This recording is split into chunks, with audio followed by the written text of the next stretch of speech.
चल बस एक राऊंड मारून येऊ. लेखक सुहास मयेकर. वाचक स्वर डॉक्टर अदिती काळमेघ. अंतर. पावसाळा होता. एका ऑफिसातून काही मंडळी मान्सून पिकनिकला गेली होती. एक पूर्ण दिवस आणि एक अख्खी रात्र धम्माल.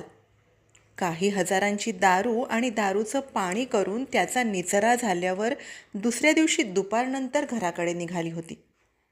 अर्धे अधिक तर अजूनही जमिनीपासून 2-3 फुटांवरून हवेत चालत होते. बस केली असल्यानं त्यांच्यातलाच पिकनिक व्यवस्थापक निश्चिंत होता. या तथाकथित उच्चभ्रू मंडळींना घरी पोहोचतं केल्यावर त्याचा श्वास पूर्ववत होणार होता. रिपरिप पावसातून सदेह गाडीत कोंबल्यावर सभासद मंडळी पुन्हा एकदा मोजण्यात आली. हुश्य केलं व्यवस्थापकानं आणि बस सुरू झाली. जातानाचा जल्लोष आता परतताना नव्हता. मस्ती थंडावली होती. माना स्थिरावण्याची स्पर्धा चालू होती. काहींना तर पायापासून डोक्यापर्यंत स्थैर्य नव्हतं. 3-4 सचेतन मंडळी व्यवस्थापकाचा आधार होती. त्यांच्या आधाराने पिकनिकला झालेल्या जमा खर्चाचा हिशोब चालू होता.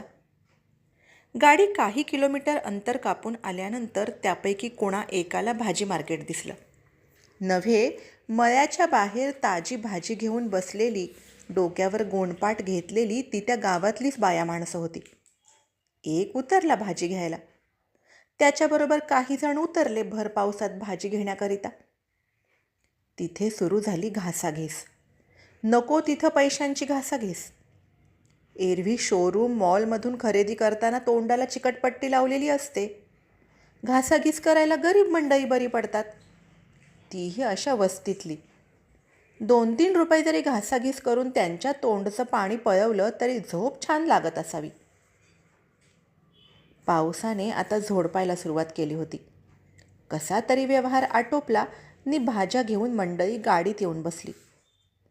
बस सुरू होतानाच एक आगंतुक गाडीत घुसला. बहुधा शेतमजूर असावा. वयस्क होता. ए उतर, उतर आधी खाली. बसमधील एकाने आवाज चढवला. साहेब, लय मेहरबानी होईल. तो काकुळतीला आला. नाही, पहिले उतर खाली. दुसरा काटकुळा इतरांची कुबडी घेऊन झिंगतच ओरडला. साहेब, पुढल्या वळणावरच. त्यानं हात जोडले. एव्हाना पाऊस तुफान कोसळू लागला होता. जाऊ दे रे, पुढल्या वळणावरच ना. एकाला कणव आली. भिजून चिंब झालेला तो गरीब शेतमजूर स्थिरावला. सीट रिकामी असूनही गाडीत खालीच बसला. काका, कुठे बाजाराला आला होता का? कुणीतरी टाईमपास म्हणून संवाद साधला. नाही रे पोरा, शेतमजुरी करतो म्या. मग आता बाजारात ना? शेत तिथून खूप लांब आहे, 4 मैल. तिथपातूर चालत आलो होतो. मग आता? दमलो ना. पण रोज हे असंच? नाही, चालत जातो. आज जास्तच दमलो. एकानं त्याला 2 केळी दिली. मेहरबान असं म्हणत त्यानं ती घेतली. कधीतरी मालकाचं पोर धाकटं मालक येतात. आज आले होते. तो पुढे सांगू लागला. शेतातली कामं आटोपली की मला बी त्यांच्या घरी घेऊन जातात नि मालिश करून घेतात समद अंग. दमतात ना. तुम्ही पण थकलेले असता ना? दमतो ना. कुणाला सांगणार? किती पैसे मिळतात? मघाचा काटकोळा. 23 रुपये रोजंदारी. कधीतरी मालिश, त्याचे 3 रुपये वाढीव मिळतात. तो सांगत होता. मालिशचे फक्त 3च रुपये? त्यानं होकारार्थी मान हलवली. खेड्यापाड्यांमधून मालक मंडळी गरिबांकडून कशी कामं करून घेत असतील याचं जिवंत उदाहरण. 5 रुपये बससाठी परवडत नाहीत, तो म्हणाला.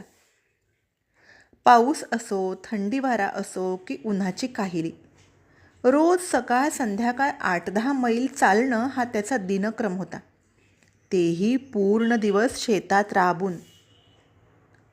ह्या वळणावर सोडा बघा, हिथून जाईन मी, तुम्हाला त्रास दिला. तो उतरला. सगळ्यांची उतरवून उतरला. तो गेला त्या दिशेला दूर दूरपर्यंत काहीच दिसत नव्हतं. अजून किती पायी चालणार होता देव जाणे. धुसर प्रकाशात पुढे पुढे तर त्याची पायवाटही दिसेनाशी झाली होती. दोन परिस्थितीतही अंतर होतं. धन्यवाद.